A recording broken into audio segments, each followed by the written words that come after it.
So last week, can anybody remember what were we talking about? Where were we at? What was going on? Is this a test? Always. Oh. I always fail. Well, it works out well because if you remember last week, so did Peter. And it was still good enough that Jesus could build a church on. So, yeah, last week we were Matthew 16, 21 through 28. And this was where Peter tried to take the lead over Jesus and to forbid Jesus of going to the cross. And what was Jesus's response to Peter? Well, that was interesting. To say the least. Why was it interesting? The rebuke I thought it was interesting because I would have taken it very personally. And I don't know how Peter took it, but Jesus was addressing Satan. Get behind me. What? I can't remember exactly what the quote is, but no, you're right. You're right. Such a rebuke would just reduce me to little pieces. I would feel, especially with Christ doing it. Yeah, and just a few minutes before that, Jesus has said to Peter, you are the rock on which I'll build my church, and whatever you say goes on earth. And then get behind me, Satan. Yeah, that had to be quite a 180 for Peter to wrap his head around. But I also think it shows the depth of the relationship. Like, I don't know about you, like, if there's somebody I'm only kind of halfway friends with, I don't always feel comfortable calling them out on stuff or hearing it from them. But if I have a really good friend, there's only a small group of people that can come to me and can say, Steve, you're being a real jerk. Or like, I think you've made a horrible mistake. Like, very small group of people can you hear that and still say, thank you for saying that. You know what? I can actually hear that coming from you. Do you know what I mean? Do you have those people that you're like, that trusted inner circle that they can say things that other people couldn't? Oh, yeah. Yeah. Yeah, and then so I think this also shows like the depth of the relationship between Jesus and Peter, because they have that. And then Jesus goes on, and so he uses that as a teaching moment. And what does he say to the rest? What does Jesus say that anybody who wants to follow him has to be prepared? They have to take up his cross, or take up your cross and follow him. Yeah, and be prepared to lose their life for Jesus's sake, to make that their primary motivator. Yeah. I bet they had to ponder that quite a long time to kind of tease out the depth and the breadth that he is. Well, I guess it's exhortation, isn't it? I don't know. You guess that's what? Exhortation? Yeah, I mean, I think that's a call to discipleship. That's not only for those disciples, but for us today. And how do we? I don't know about you. I don't know that I have preached that well enough. I don't know, I haven't experienced many churches where when they're getting ready to do the baptismal classes, they say, all right, who's ready to take up your cross? Who's ready to lose your life? Let's go join the church. It's a hard call. And maybe there's a reason why Jesus is saving this for the disciples, and not so much, he hasn't said this in the Beatitudes or in his bigger teachings. But now that he's with that group that's following him, he's really letting them know, oh, this isn't just fun and games. This isn't status seeking. Like, this becomes your primary motivator in life, and this is going to be difficult at times. And you're going to have to make hard choices based on, do you actually believe that I am your Lord, that I am your Savior? Yeah, and it might lead to some self-emptying, some self-denial. Yeah. So there's some really rich stuff there. So they've done that, and Jesus has shared his upper of a motivation speech with the disciples, and then we get to today's text. Would somebody be willing to read verses 1 through 8 of Matthew chapter 17, and somebody else be willing to read 9 through 13? Sure, I'll start. Thanks, Dan. And after 6 days, Jesus took with him Peter and James and John his brother, and led them up a high mountain apart. And he was transfigured before them, and his face shone like the sun, and his garments became white as light. And behold, there appeared to them Moses and Elijah talking with him. And Peter said to Jesus, Lord, it is well that we are here. If you wish, I will make 3 booths here, one for you, one for Moses, and one for Elijah. He was still speaking when, lo, a bright cloud overshadowed them, and a voice from the cloud said, This is my beloved Son, with whom I am well pleased. Listen to him. When the disciples heard this, they fell on their faces and were filled with awe. They weren't filled with awe before. But Jesus came and touched them, saying, Rise and have no fear. And when they lifted up their eyes, they saw no one but Jesus only. Okay, 9 to what? 13, 9 through 13, please. 13, okay. As they were coming down the mountain, Jesus instructed them, Don't tell anyone what you have seen until the Son of Man has been raised from the dead.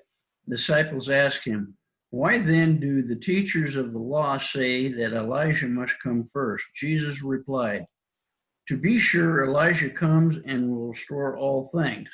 But I tell you, Elijah has already come, and they did not recognize him, but they have done to him everything they wished. In the same way, the Son of Man is going to suffer at their hands. When the disciples understood that he was talking to them about John the Baptist. Thank you, both. Dan, I love that. Yeah. Oh, now they have awe? Yeah. Took a little bit. Yeah, it seems like, it's kind of wild to think about that. I mean, we just go from Jesus has been teaching crowds. He walks on water and stills the boat. He feeds, he had fed multitudes from nothing, walked on water, and then here he is, transfigured and turned into Moses and Elijah and himself. And yeah, it's one thing after another. I can't imagine trying to be on that. So let's talk a bit about the context of this. Let's talk about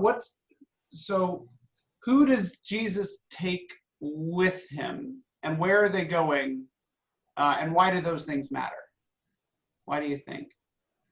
Who goes with Jesus? I suppose it's the top 3. Yeah, it's that James inner and John. circle. Peter, James, and John. Yes. Yeah. Absolutely. And those are names, not only have we had so much focus on Peter lately in the Gospel of Matthew, but James and John are those reoccurring leaders among the disciples. They also are the ones that constantly are jockeying, like they know they're on the inside, and so they're jockeying for position. James and John, that's the one where I don't know whether their mom does it of her own accord, or if they ask their mom to go talk to Jesus about making sure that they're number one and number two for Jesus. But yeah, they also have that where they're trying to be on the inside circle. Yeah, so Jesus goes with his closest group. And where do they go? Up the mountainside.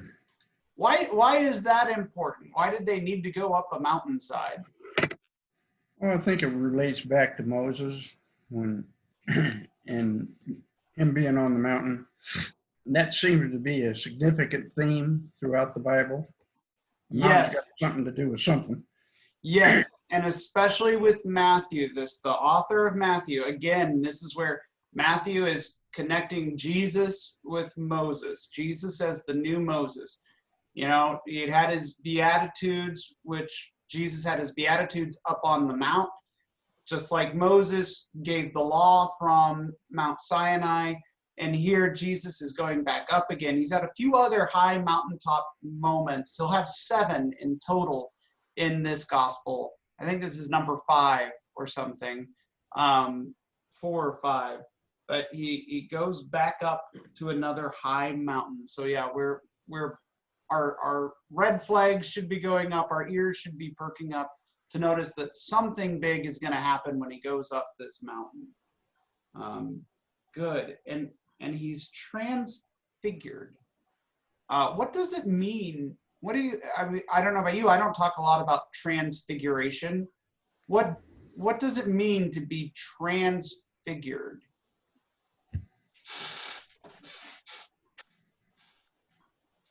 Well, the word means changed. Yeah. So, To be changed, to be transformed. are we looking at the fact that Jesus changed into what he would look like to people when he came back? Don't know. But he looks a little different to the 3 that went with him. Yeah, that Jesus, not only that Jesus himself changes, it isn't that he just like,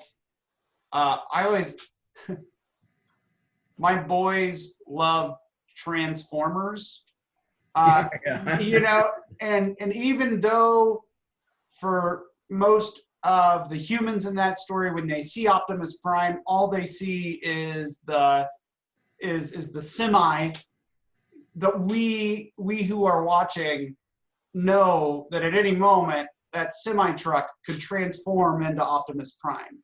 It's there waiting all along, but you have to be able to see it, and you have to be on that inner circle of the Transformers. You know, and so I think this is kind of that moment where Jesus is showing, all right, here are my true colors.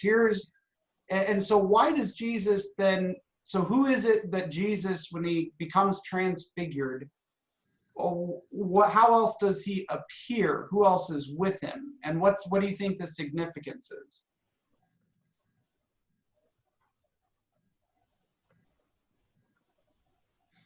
Lost. Sorry, I rambled too much wrong. Well, sometimes I just can't figure out what the question is. That's just me. No, so who does Jesus become when he's transfigured?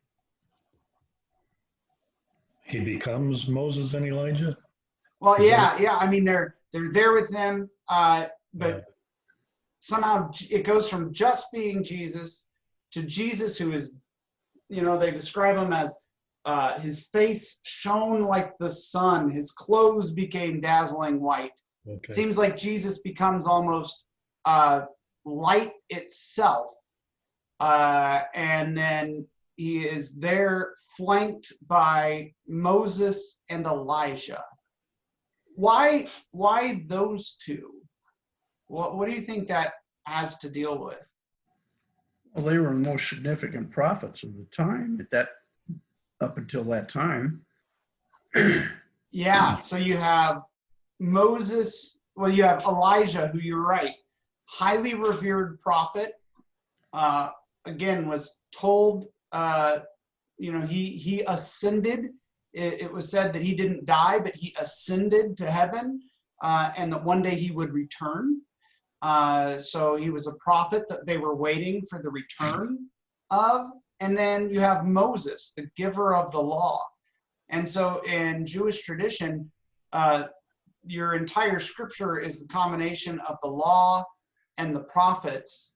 And then you also have the writings, like the Psalms and the wisdom literature, that kind of stuff. But the law and the prophets are the core of your faith foundation. And so Jesus is appearing, these two are flanking him, a part of who Jesus is. So it's connecting Jesus to this lineage. You know, Jesus isn't just a great teacher of the law, and he's not just a prophet who's challenging the system, but he's something more than them. Absolutely. So this idea of being transfigured, to be changed, to be transformed, to show a deeper, truer sense of self. Have you ever experienced or witnessed that in somebody? Maybe they don't become dazzling white or light itself, but have you ever been around somebody who maybe you've known for a while, but you see them in a new light? You see them, you kind of see a new side of them. You know, when you kind of see the more spiritual, holy side of them, and or you see something more than had been there.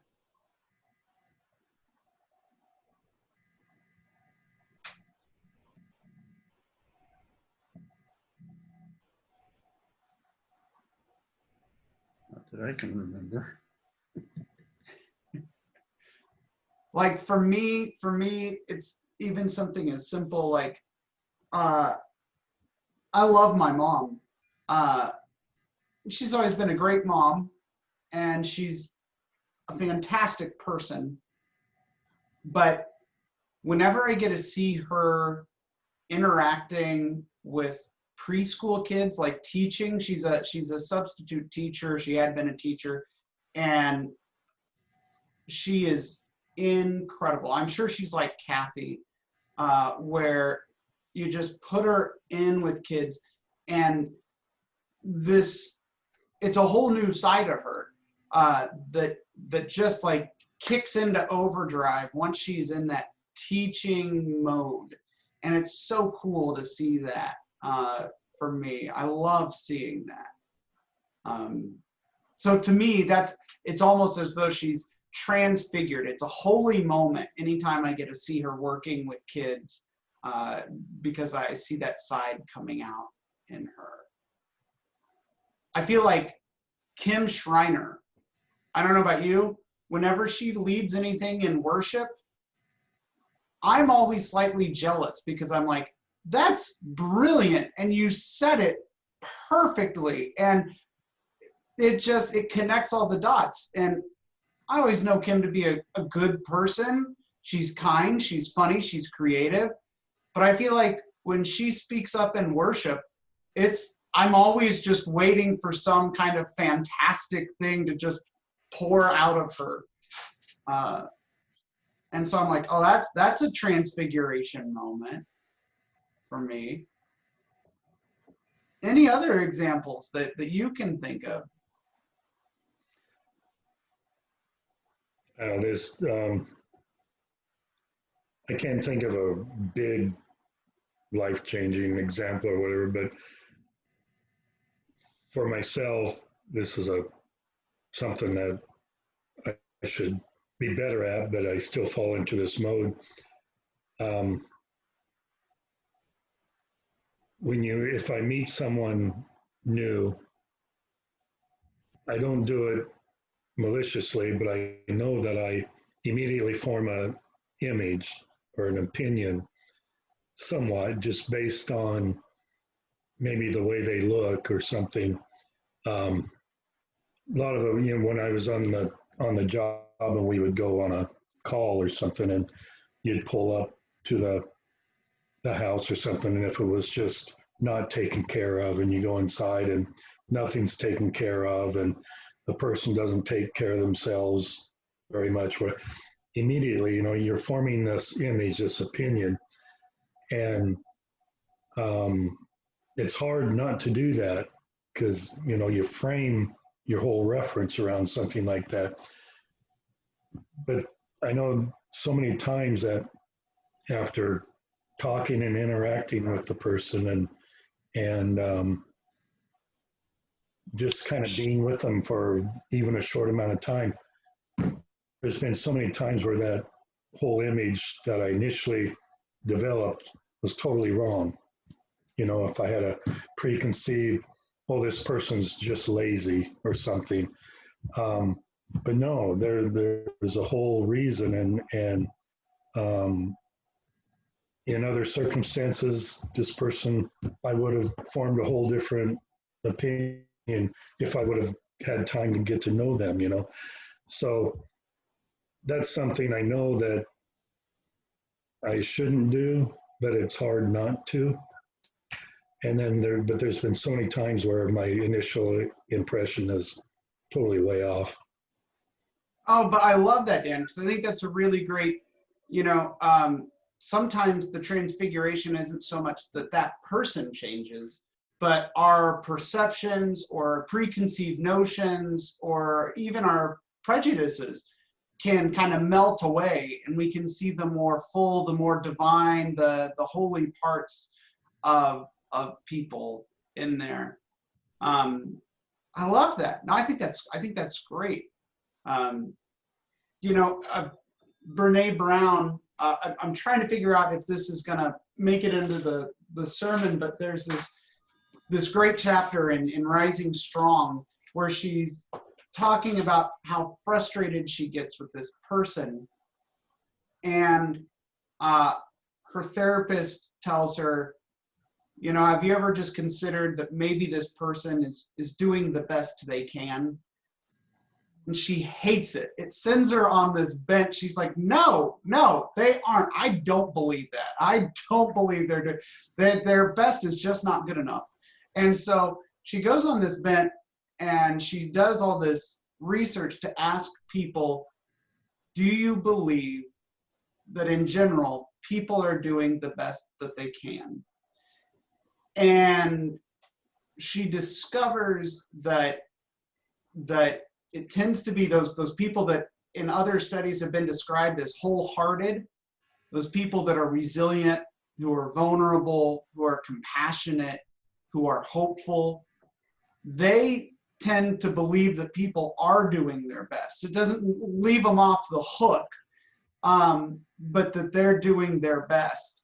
And that it tends to be those folks who struggle with perfectionism in their self, who tend to be more black and white in the world, tend to say, and who tend to be self-described as less happy, are the ones who say, no, I don't believe that other people are doing their best.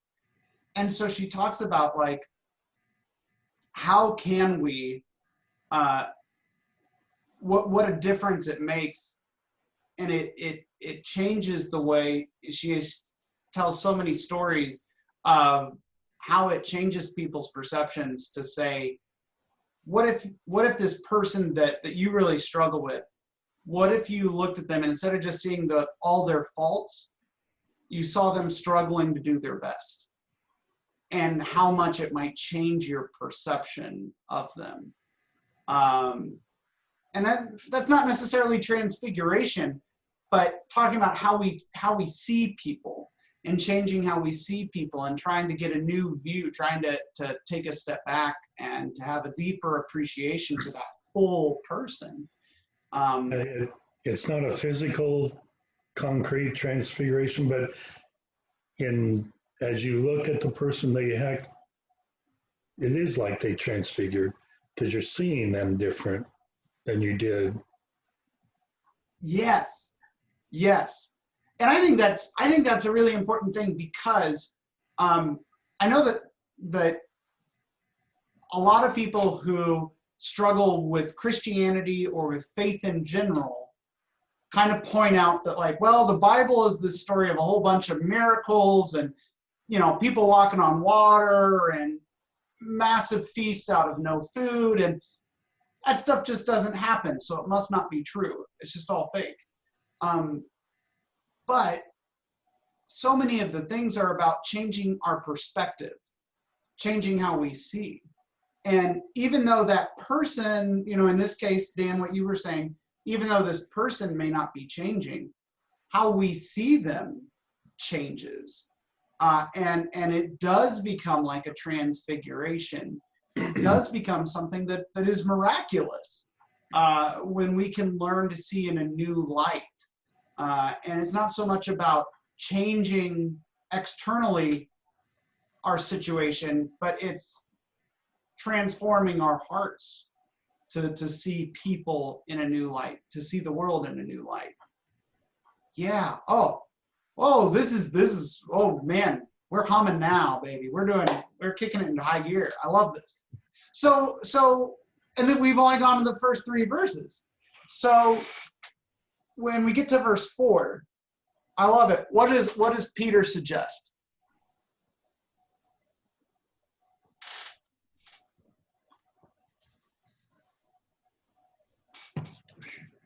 Well, he wants to honor the place, make 3 booths. I don't know if that was what those booths historically what they had, the Jewish, but I'm assuming it's for a place to come and remember what happened there, or I don't know, just worship, something like that.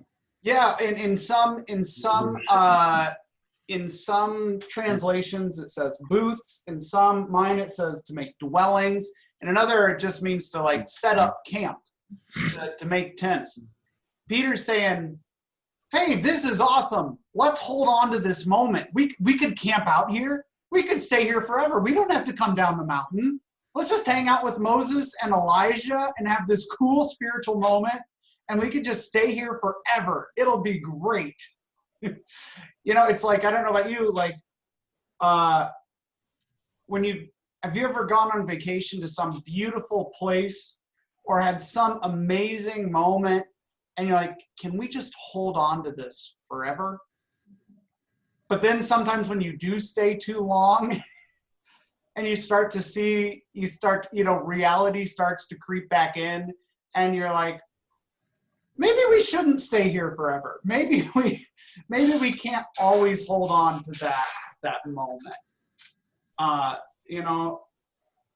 Maybe what sounded like a really good idea to just stay on this mountaintop experience forever, maybe it only really holds water. Maybe it only really is powerful if we're willing to go back down the mountain.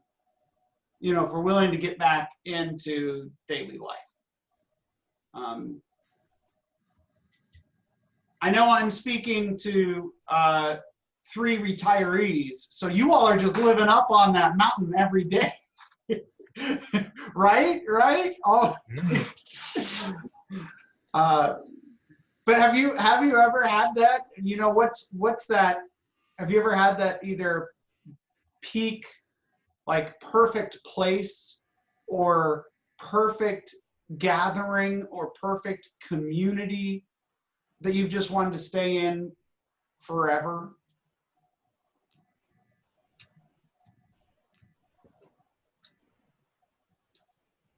Well, for me, anytime you get me up into the mountains, I feel like, this is utopia on earth, and I never want to leave. But so anytime I'm in that environment, and especially when one of our trips, we were in the Alps in Switzerland. Wow. There's a spot that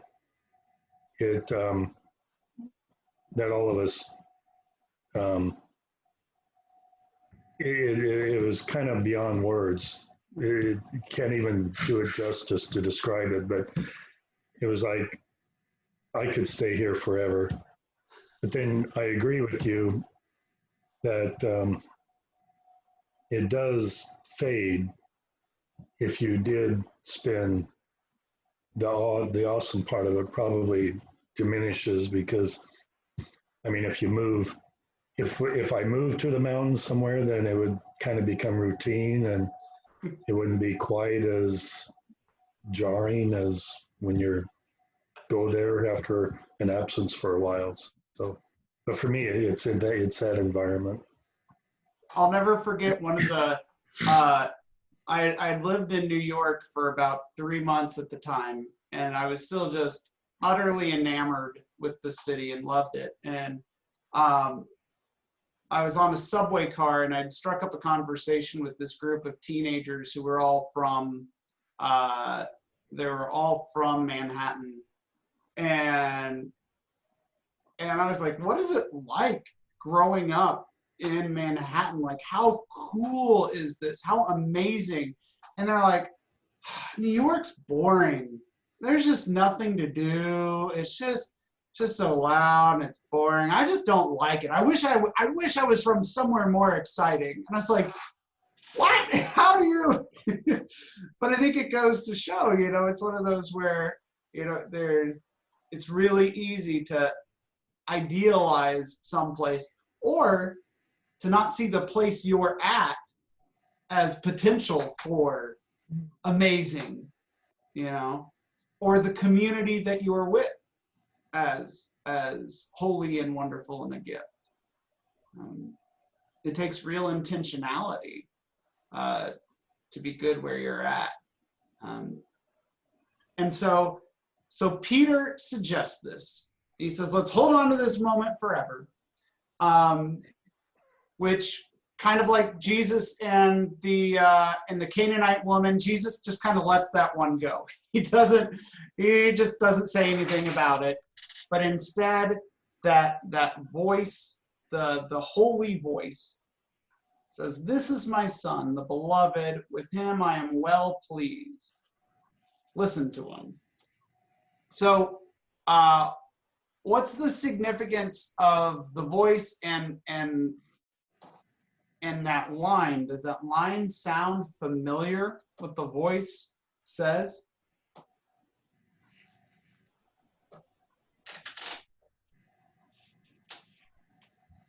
Was that when he was baptized? Yes. Something similar to that? Yes.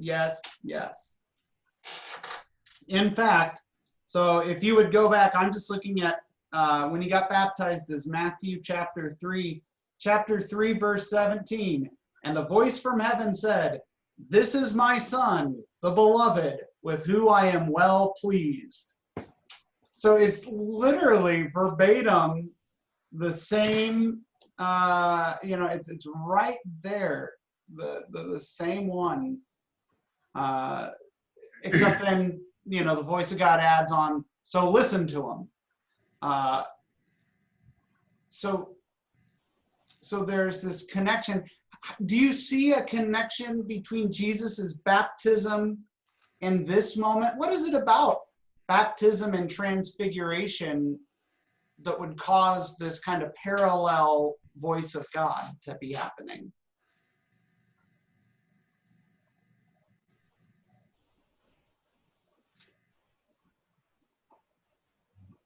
Well, with baptism, it's kind of a new body or new life, or some, metaphorically or whatever. And so you maybe transfigured, not physically, but spiritually. I don't know. I'm just Yeah. grasping. I think absolutely. I mean, when we talk about baptism, at its core, baptism is about our identity. It's about people saying yes to taking on our identity as followers of Jesus. To say, yes, this is really who I am. This is the most important part of who God has called me to be a beloved child of God and a follower of Christ. So both in that baptism and in the transfiguration, who did that popular 80s song, that True Colors? This is the true colors of Jesus coming out. This is the true identity of Jesus. And so in both of these, we hear the voice of God reaffirming for the crowd, in the baptism is for the crowds. And here we have it for Peter, James, and John, reminding them that this isn't Jesus alone claiming this identity. This is an identity that the voice of God is coming to reaffirm and to be clear that yes, this is who Jesus is. Yeah. And so after the voice goes away, what's the next thing that Jesus says? So if the disciples were told to listen to Jesus, what does he say in verse 7? Arise and have no fear. Well, it wasn't not an overwhelming thing to Jesus. He just saw what God the Father had always done, his miraculous way of dealing with his children. And I just honestly don't think he was taken by surprise. I love that. So this idea that like Jesus, this wasn't like Jesus knew this would be a big deal for the disciples, but it's Jesus's identity. It's who he was all along. Have you ever had something that people were surprised about, that maybe, a way that someone saw you in a new light that you're like, nope, this is just me, yeah, I knew this all along. Has there ever been, because I've got a feeling that you've had some times, but has there ever been a time somebody's commented to you something that they didn't know you could do, or they were surprised was a part of you, and you were like, oh yeah? Well, sure. It's happened even within my own family. My parents would see how changed I could be, how changed I was, not just with physical and mental maturity, but the spiritual dimension of my life. And it was uniquely wonderful being able to sit down and talk about a Bible verse with Dad, a gentleman who doesn't talk.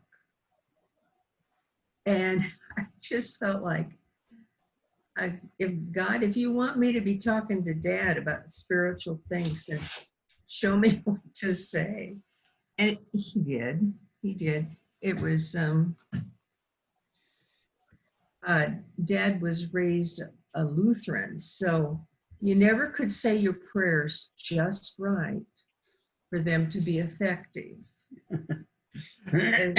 The onus was always on the person doing it all, trying to conform, being transformed into what Christ wanted Dad to be. And we talked about the cross, and he just didn't know if he could how he could reconcile the sinful part of himself with being accepted as a true believer. And I think he had to have that spiritual insight given to him that you don't beg for more forgiveness. You thank God for the forgiveness he's provided. And I saw him change. Saw Dad change because he had a new kind of way of understanding the work of the cross, that it truly is effective. And I just watched that man change. He was at the end of his life, coming to the end of his life. And you look at the big picture, you just thought, not sure he understands yet.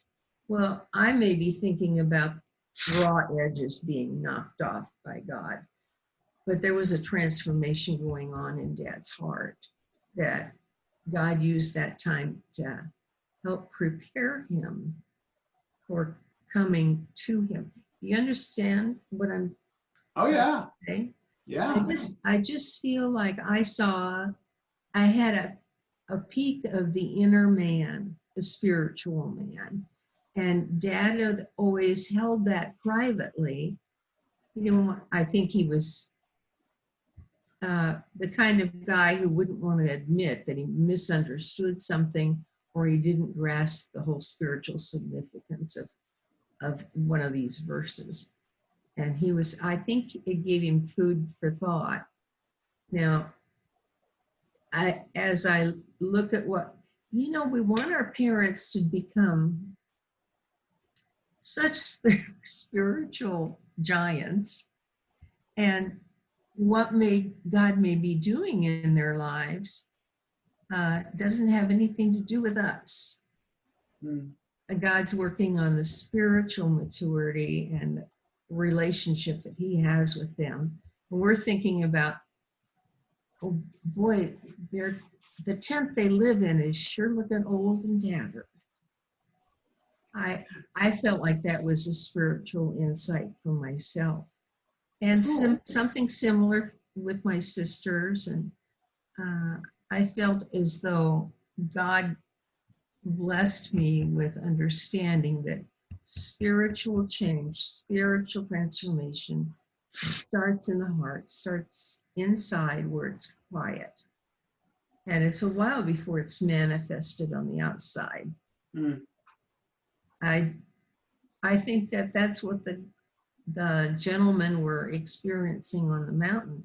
They were seeing the spiritual process unfold, and they could see it with their eyes. Usually it's just with their mind. Yeah. And to see the full side of Jesus in this that they hadn't seen before, or they hadn't come to appreciate.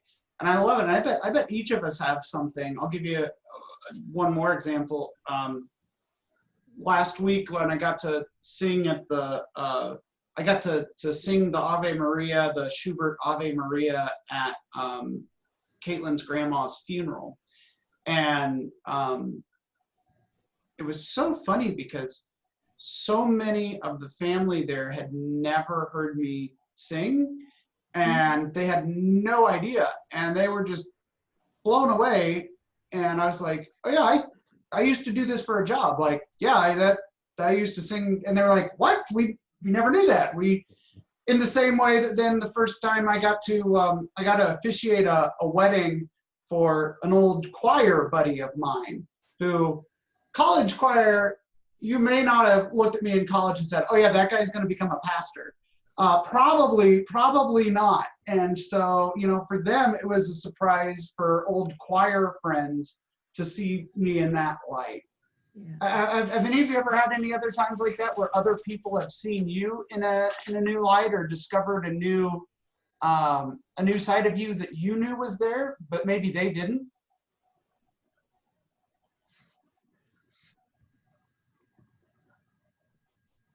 I seemed to run across it quite a bit when I was working. Because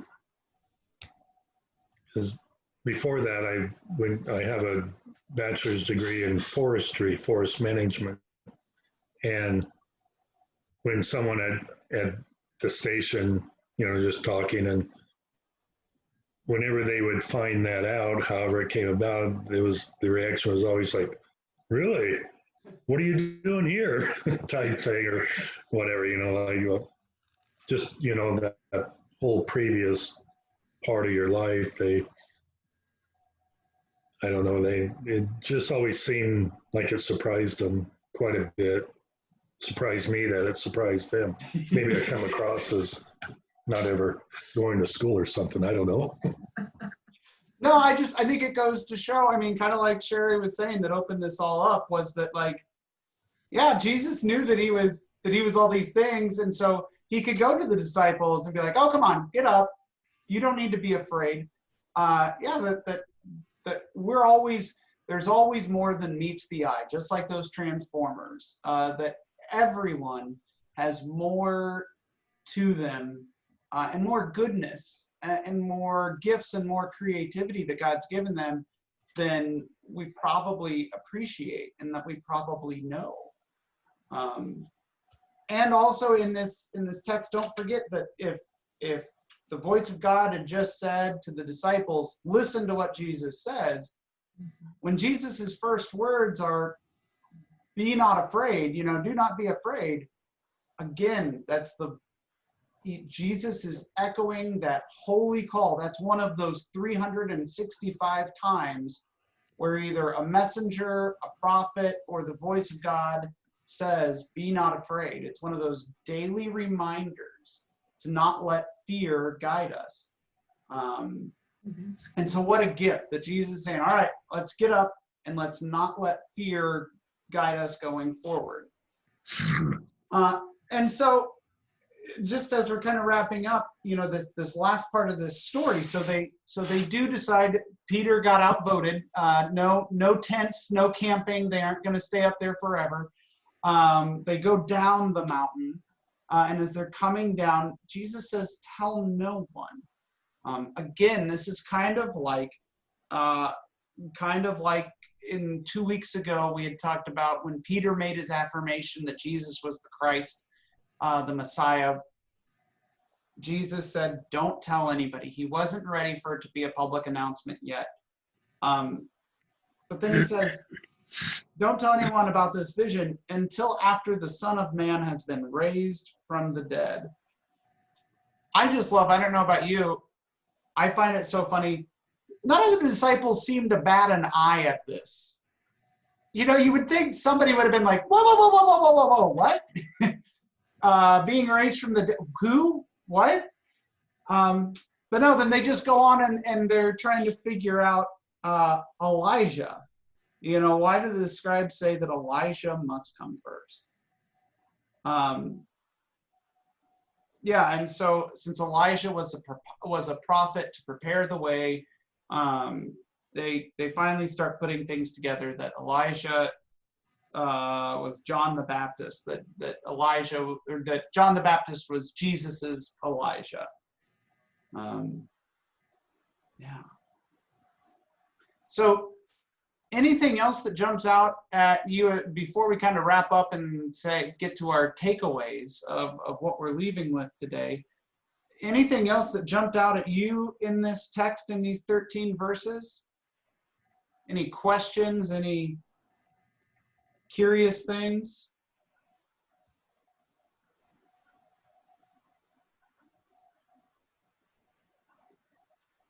I think it really isn't a question. I don't know if this is just a comment. I always think it's kind of interesting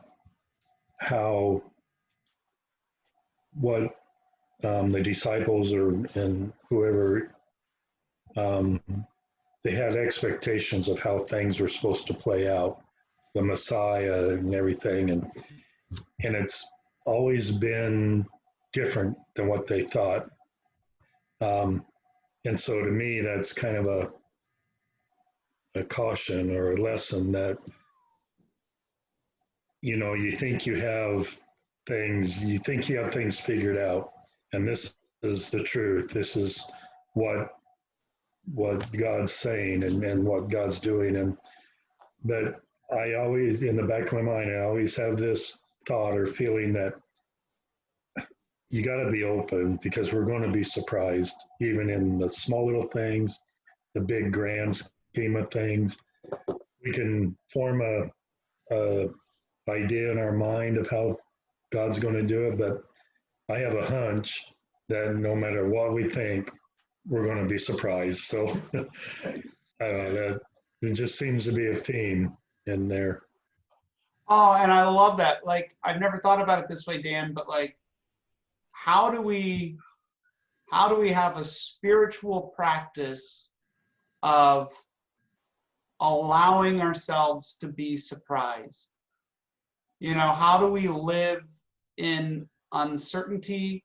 how are we open to being surprised by God, so that we don't fight against it, so that we don't just try and trap it like Peter wanted to, but that we can just be surprised, and to be flexible enough for that. Yeah. Oh man, I love that. That speaks to me in this season, especially where of COVID. And I mean, the board met on Monday. Financially, our church is great, and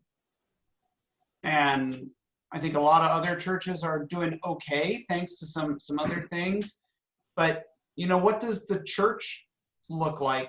Both the big C church, or the little C church, and the big C of our congregation look like, and what does ministry look like? I feel like all that's kind of up in the air with COVID and what that might do long term for us, and so how do we just be open to whatever surprises, and to just try and be not afraid, stay open to the surprises, and to let that identity of Jesus lead us. Yeah, for me, that's the takeaway today. Great. Good. What else do you take away today? What else connects with you?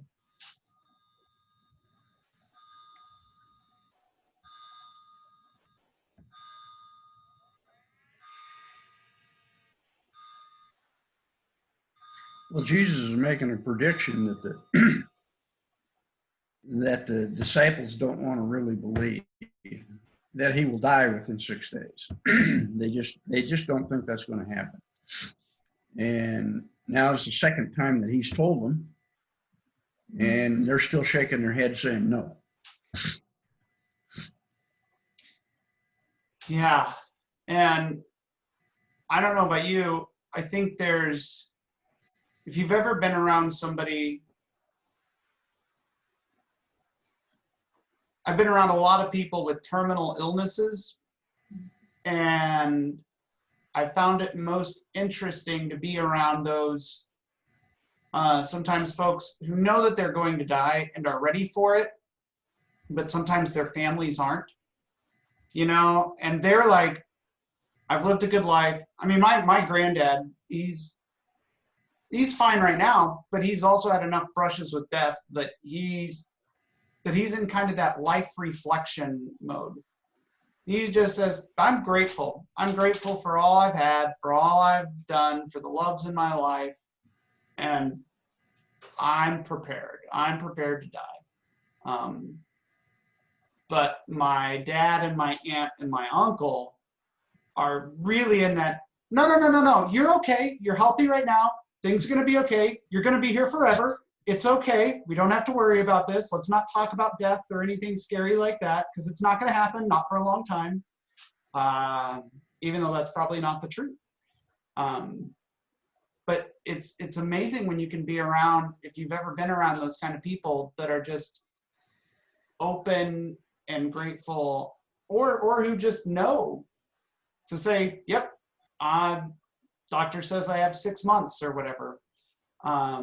And that's where I'm at, and that's okay. It can be overwhelming for those of us who love and who are grieving and fearful. But again, all along this way, Jesus is inviting us to be not afraid, and to be open to the surprises and to the gifts that are around us. Yeah, so Ron, I think you're right. I don't know about you, I see a lot of the disciples in us, that, no, Jesus, everything's going to be fine. We're not going to let that happen. You're going to be okay. Don't worry about it. We're not even going to talk about that resurrection thing, because crucifixion can't happen either. So don't worry about it. Yeah, that's a really good lesson. Y'all, we've had some great discussion today. Thank you for your wisdom. Thank you for all that you've brought to today's sharing and listening.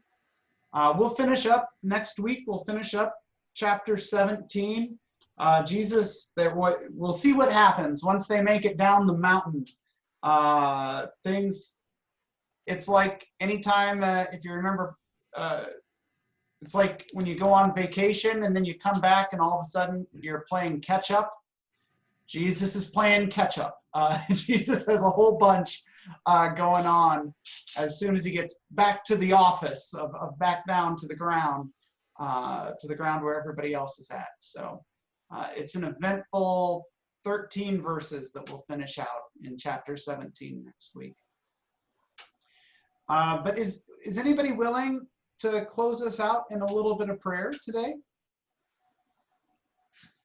It's either you or him.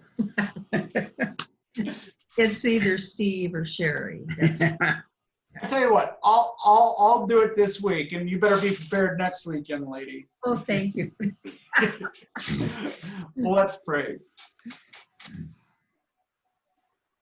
God, give us courage to open up our eyes and to be transfigured, to see the holiness and the goodness that you have placed in each one of us. God, sometimes it takes courage. Sometimes it takes us the willingness to slow down. Sometimes it takes us to have the willingness to be surprised and to admit that we don't know everything. But help us when we do make that leap to discover and to hear your voice, to see the goodness in one another, and to give us the readiness to move forward, to go down that mountain and to live our lives with the knowledge and the wisdom that you are in all of this creation and that we are called to treat it as such. Be with us this week so that this lesson might be in our hearts and in our lives. We pray this in your Son's name. Amen. Thank you, Well, Steve. Yeah. I have not heard